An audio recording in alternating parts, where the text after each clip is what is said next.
cybersecurity headlines.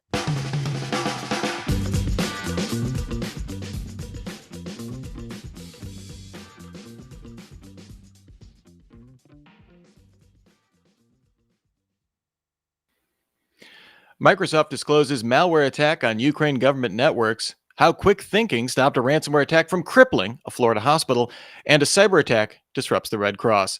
These are some of the stories that my colleagues and I have been bringing to you on this week's cybersecurity headlines. And now we'll get a chance for some insight, opinion, and definitely some expertise on these stories and more from our guest, Julie Tsai, a cybersecurity leader who's headed InfoSec teams at Walmart e-commerce, Interactive, and Box. Julie, thank you so much for being on the show.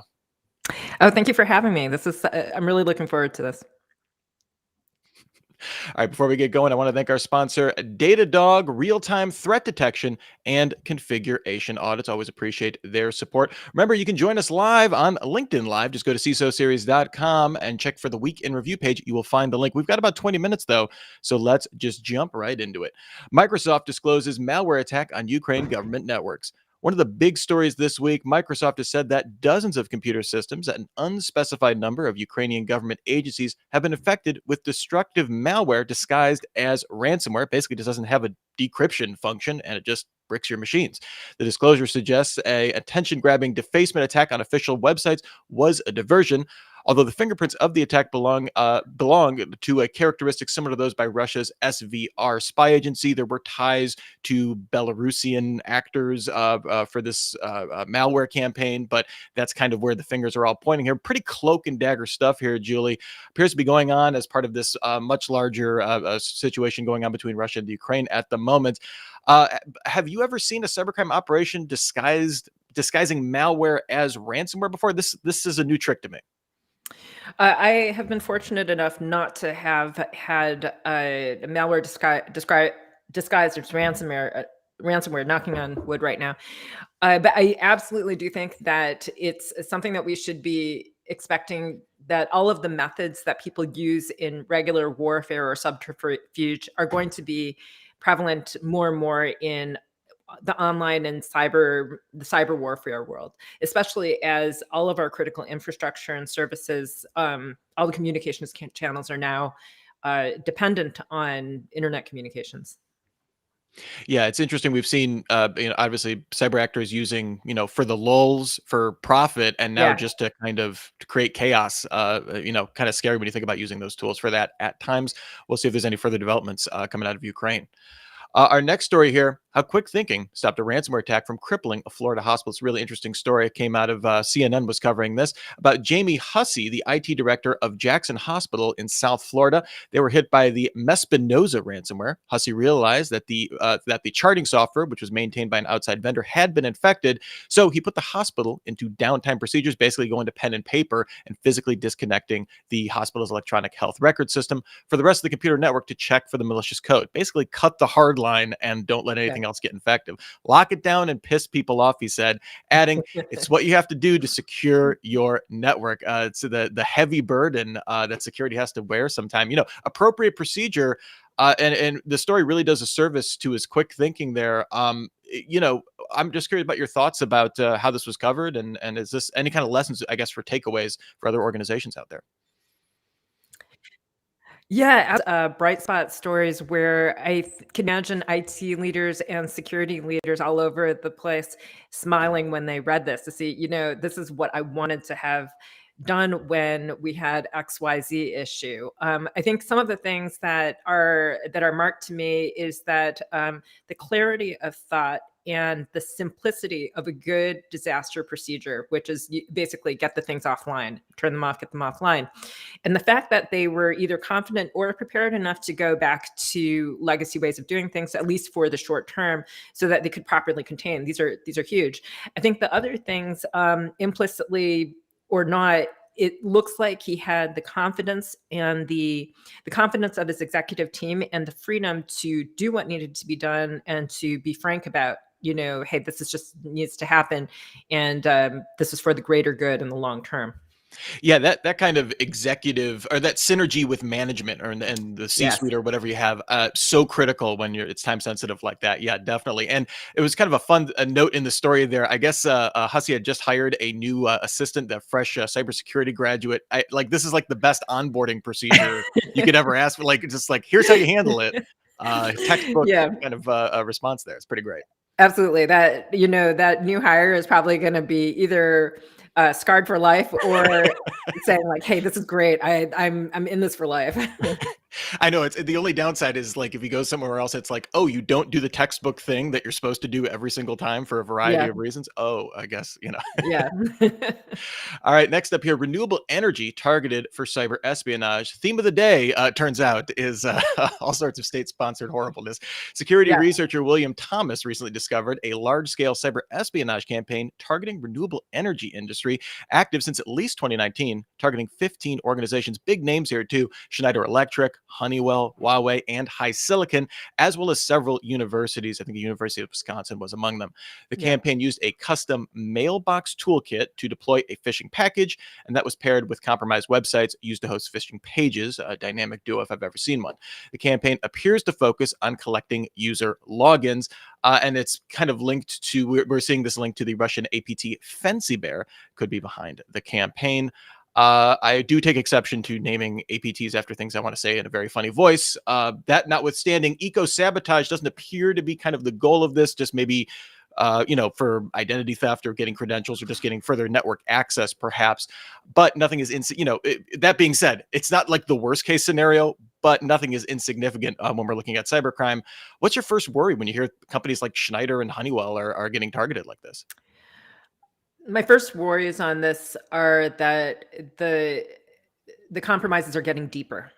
They're hitting critical infrastructure. They're getting more sophisticated, and I think it would be a mistake to not connect to say like, hey, what do all these things have in common? Did they just, as a coincidence, try to harvest credentials of all the these users and employees of electricity and infrastructure companies?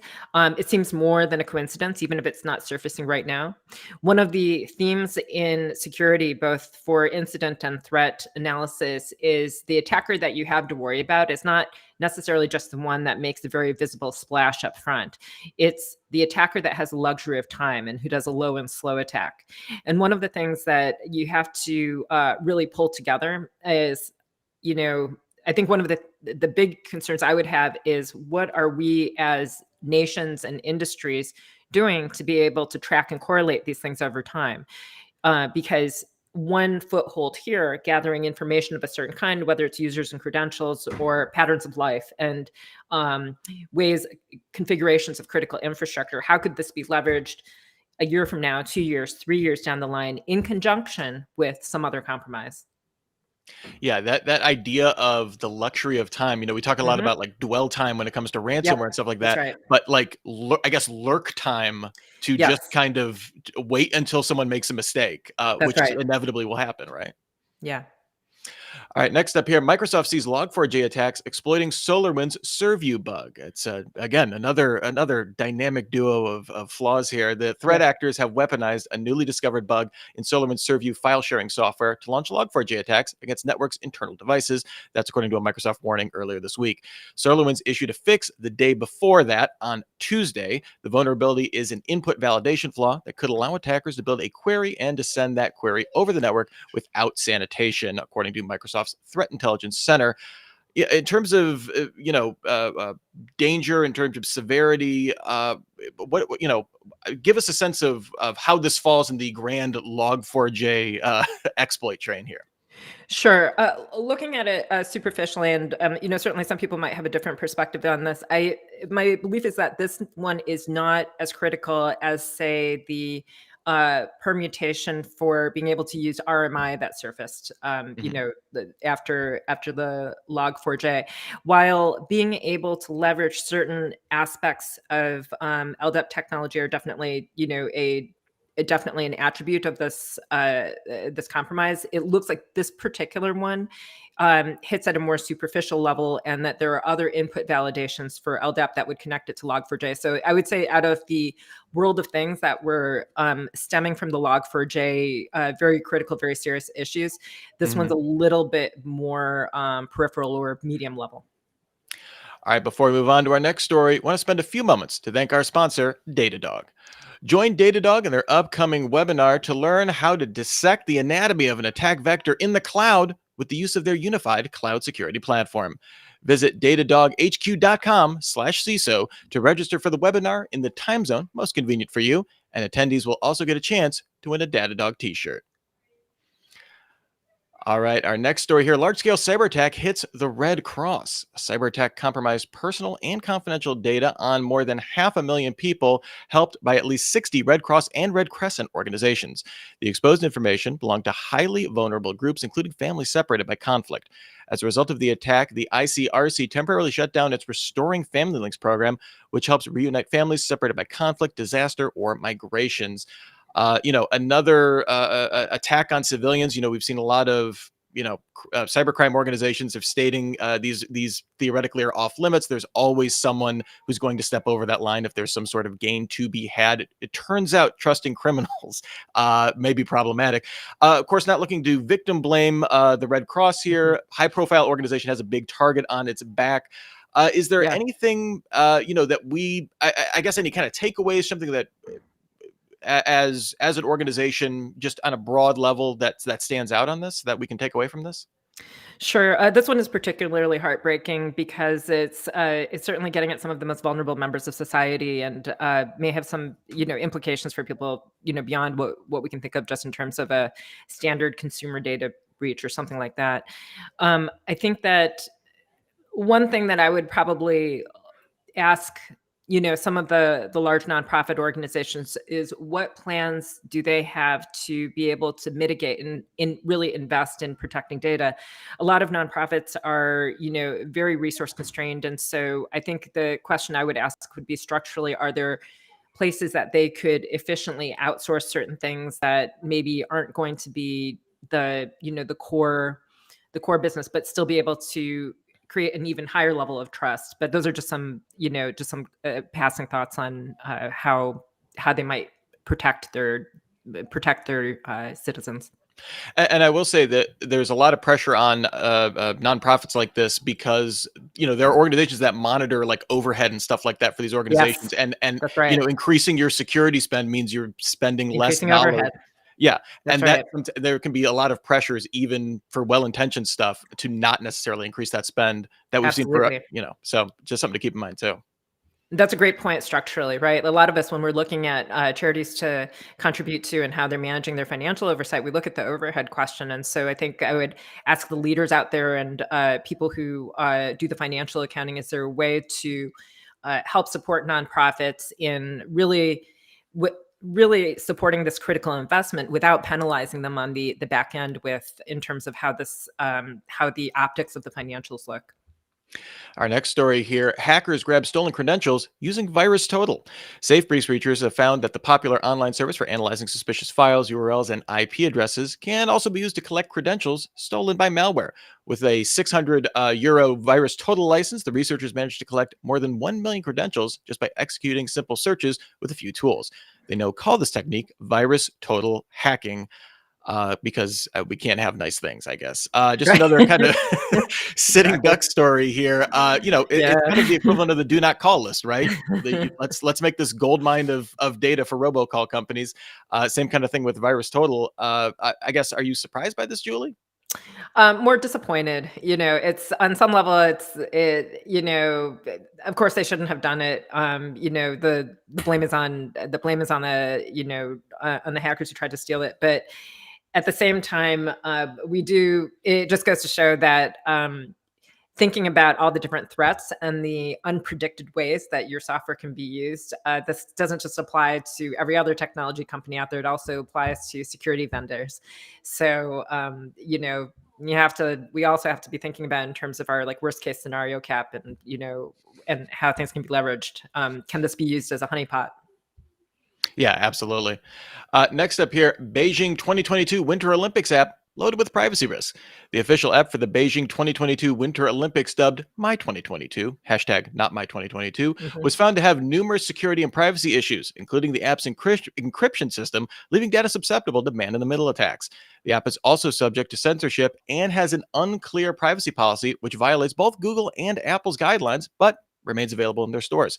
Top it all off, the app also violates China's own privacy laws, which we know they love cracking down on.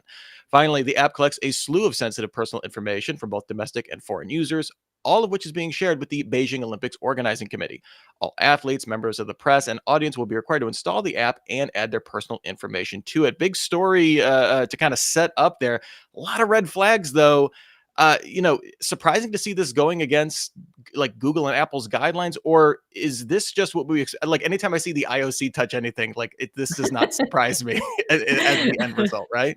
Poor IOC, right? um, yes, I think we have to be really realistic about the fact that what's the level of security and privacy that a particular organization was able to put into a thing. Mhm. Again, it's once you're dealing with these international partners and governance and all these different are going to partake in it, it's all bets are off. So on some level, Google and Apple can make a choice on whether or not to make them available in their stores, or if they're going to be able to strike some kind of compromise for, highly prominent but problematic applications, right? On the other side of it, looking at the overall picture of it, we're at this sort of hot zone of all the different regions' views on privacy and regulation intersecting when you're dealing with something like this, right? What's China's view on privacy and governance and the responsibility to the consumers versus, Europe and Americas, and how does all of this link up in terms of enforceability, which is a whole other question. Yeah, and that's that's the interesting wrinkle for me in this because like app either by design or by laziness is Yeah. like horrible with your data is not surprising, but given the crackdown and really the focus for at least for private industry in China collecting user data, that's what kind of surprised me that they would risk running afoul of Chinese regulators. Now, I don't know if the Beijing Olympic Organizing Committee is has ties to the state, and that may change the situation. But that to me is the wrinkle to watch in this for sure. Yeah, it's the wrinkle to watch, and also I think that it's important when we're looking at stories from around the world to really understand that there's going to be some cultural nuance, and there's going to be some cultural nuance to how much certain things could be enforced. Hmm. Just by sheer volume, right? Is it even possible to enforce across the board? What's realistically what's that really going to look like? Second of all, how strict rules are consistently enforced is another thing, right? And so I think that like when you're looking at what is this pattern across different places, like you have to really go in with full neutral observing powers and being able to say like, okay, what am I seeing? What is Hmm. happening on the ground here, regardless of what's being printed either in the press or on paper. Wise words, indeed. Our last question here: NATO and Ukraine signed deal to boost cybersecurity. The agreement comes after a series of cyber attack incidents in Ukraine that we've talked about on this show and across the week on cybersecurity headlines, and heightens tension over Russia's potential invasion. Obviously, that's not occurred. Otherwise, you probably would have gotten a news alert about it. According to a statement from NATO's Security General Jens Stoltenberg, cybersecurity experts from NATO will be working together with Ukraine to confront the rising cyber threats in the region. The new cybersecurity collaboration allows Ukraine access to NATO's malware information sharing platform, along with enhanced cyber cooperation. Really, kind of coming full circle from where we started the show with. Do you see this as a positive move, or perhaps ominous overtones of what everybody's thinking is coming? Um, I'll start with the second question. I think being realistic about, again, what we're seeing happen on the ground and the signaling we're seeing, I think that it's wise to go in with eyes open and just say like, hey, there's clearly some change that's happening here. Is this a change that that we want in the world? Is this the change that's going to be good for, citizens both in Ukraine and outside? And there's certainly that aspect to it. I think it gives a opportunity. It kind of reinforces the importance of international cooperation and the structures that are there to do that. We've certainly gone through different phases in time, like where those things were more popular or relevant, or sometimes where it felt like, I think, people didn't see the necessity. I think right now, what's happening in the Ukraine and what's happening with, just the need for international cooperation on a number of fronts is really highlighting that it's these things, the important issues don't go away. You have to constantly nurture and feed the solutions and the relationships that will build them. All right, before we get out of here, Julie, any story that was a thumbs up or an eye roller you reacted strongly to during the course of the show here? Oh, wow. It's such a meaty week that way, right? Yeah. Surely. I feel like there's a lot to react to. Certainly the combination of events in Russia and Ukraine and the cybersecurity, red herring, right, of the defacement, that is very interesting, and good that like people have identified that. The critical infrastructure hits, I would definitely keep an eye on in terms of longer term issues, or what does that lead up to. And of course I'll give a shout out to the IT directors in Florida who were able to pull things offline when they needed to and help contain the incident.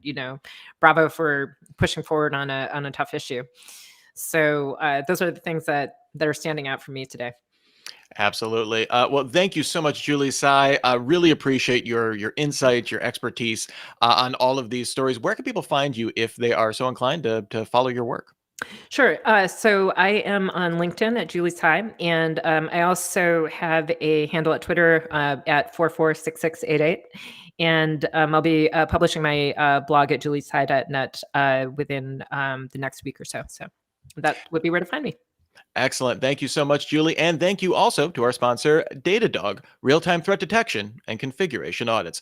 Come back next week for our Friday video chat all about hacking data-first security, an hour of critical thinking about focusing your security program on data. It starts at 10 a.m. Pacific, 1 p.m. Eastern, and will be followed by a meetup, and then we'll be back for another edition of the Week in Review on Friday at 12:30 p.m. Pacific, 3:30 Eastern. You can still get your daily news fix through cybersecurity headlines every single day, about 6 minutes. We get you all caught up. Until next week, I'm Rich Straffolino, reminding you to have a super sparkly day. Cybersecurity headlines are available every weekday. Head to CISOseries.com for the full stories behind the headlines.